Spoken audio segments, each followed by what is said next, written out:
Numbers 22. Then the Israelites moved on to encamped in the plains of Moab, on the other side of the Jordan opposite Jericho. Balaam summoned. Now Balak son of Zippor saw all that Israel did to the Amorites, and Moab feared the Israelites greatly because they were numerous. Moab was in dread of the Israelites. So Moab said to the elders of Midian, "Now this horde will devour everything around us as an ox devours the grass of the field." At that time Balak son of Zippor was king of Moab, and he sent messengers to Balaam son of Beor at Pethor on the river in the land of the Ammonites, to summon him with these words: "The people has come out of Egypt.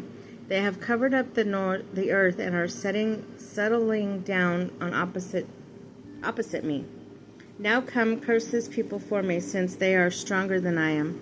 Perhaps I may be able to defeat them and drive them out of the land. For I know that whoever you bless is blessed, and whoever you curse is cursed."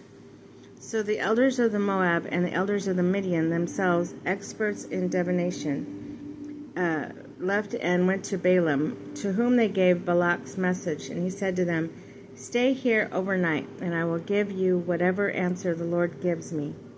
So princes of Moab lodged with Balaam. When God came to Balaam and said, "Who are these men with you?" Balaam answered God, "Balak, son of Zippor, king of Moab, sent me message. This people has come out of Egypt, has covered up the earth. Now come, lay a curse on them for me. Perhaps I may be able to fight them and drive them out." But God said to Balaam, "Do not go with them, and do not curse this people, for they are blessed." The next morning Balaam arose and told the prince of Balak, "Go to your own country, for the land has refused to let me go with you." So the princes of Moab went back to Balak with the report, "Balaam refused to come with us." Second appeal to Balaam. Balak yet again sent princes who were more numerous and more distinguished than the others. On coming to Balaam, they told him, "Thus says Balak, son of Zippor, please do not refuse to come to me. I will reward you very handsomely and will do anything you ask of me. Come, lay a curse on this people for me."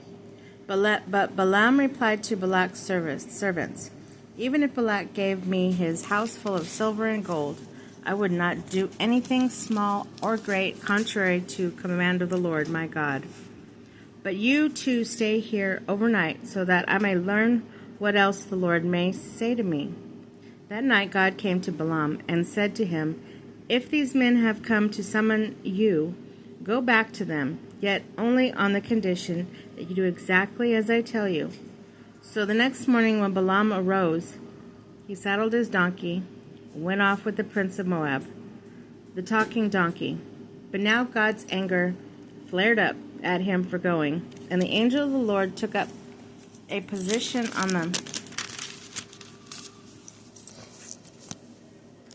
on the road, his adversary, and Balaam was riding along on his donkey, accompanied by two of his servants.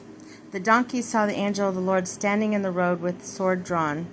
The donkey turned off the road and went into the field. Balaam beat the donkey to bring her back on the road, and the angel of the Lord stood in the narrow lane between vineyards with a stone wall on each side.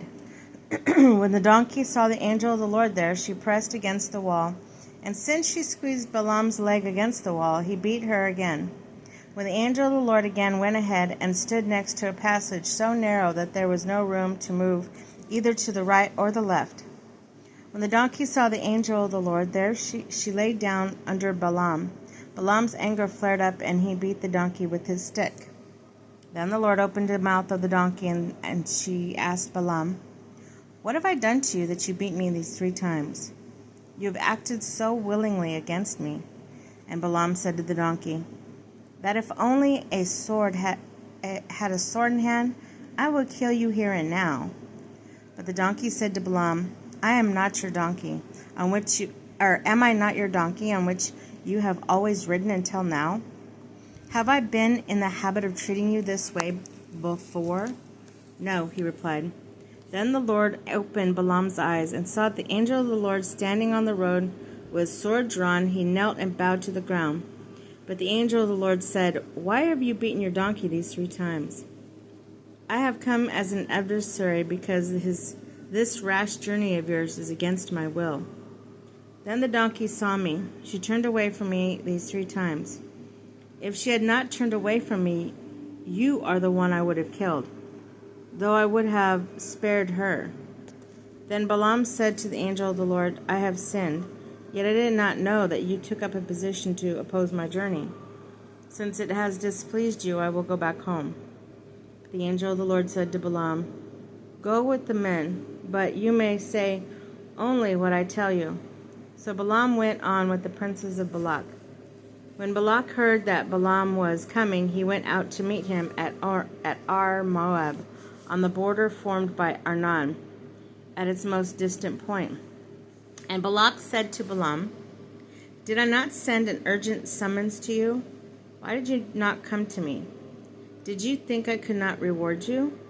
Balaam answered Balak, Well, I have come to you after all, but what power have I to say anything?